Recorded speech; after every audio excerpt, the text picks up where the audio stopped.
Welcome to maths with Mathesh. நம்ம இன்னைக்கு 10th maths எண்களும் தொடர் வரிசைகளும் அலகு பயிற்சி 2ல 4வது கணக்கு பார்க்க போறோம். 107 ஆனது 4q + 3 எனில் q என்பது ஏதேனும் ஒரு முழு என்ற வடிவில் அமையும் என நிறுவுக அப்படின்னு சொல்லி கேட்டிருக்காங்க.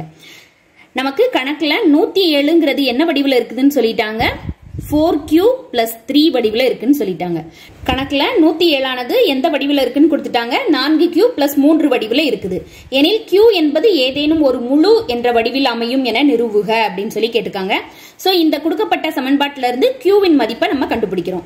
சோ 3 இந்த சைடு எடுத்துட்டு வர்றோம். சோ 107 + 3 இந்த சைடு -3 ஆக வருது, ஈக்குவல் டு 4q. சோ இதுல இருந்து கழிக்கும் போது 104 கிடைக்கும். 104 ஈக்குவல் டு 4q.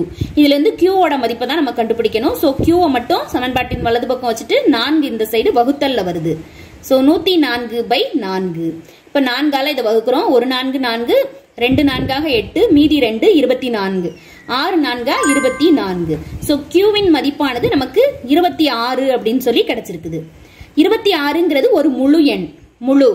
சோ நமக்கு கணக்குல கேட்டிருந்தது q என்பது ஏதேனும் ஒரு முழு என்ற வடிவில் அமையும் என நிரூபுக அப்படின்னு சொல்லி கேட்டிருந்தாங்க. நமக்கு முழு தான் கிடைச்சிருக்குது. சோ நமக்கு நிரூபிக்கப்பட்டதுன்னு சொல்லி ஆன்சர் எடுத்து எழுதிக்கலாம். சோ நம்ம ஆன்சர் எடுத்து எழுதிக்கிறோம். q ஆனது ஒரு முழு என நிரூபிக்கப்பட்டது அப்படின்னு சொல்லி ஆன்சர் எடுத்து எழுதிக்கிறோம். நமக்கு கணக்குல 107 ஆனது 4q + 3 அப்படிங்கிற வடிவில் இருக்கு. q என்பது ஏதேனும் ஒரு முழு என நிரூபிக்க சொல்லியிருக்கிறாங்க. சோ 107 ஈக்குவல் டு 4q + 3 அப்படிங்கிறத பிரதியிட்டு q மதிப்பு அதுல இருந்து கண்டுபிடிக்கிறோம். q ஆனது நமக்கு 26ன்னு சொல்லி மதிப்பு கிடைச்சிருக்குது. 26ங்கிறது ஒரு முழு. சோ நம்ம q ஆனது ஒரு முழு என நிரூபிக்கப்பட்டதுன்னு சொல்லி ஆன்சரை எடுத்து எழுதிக்கிறோம்.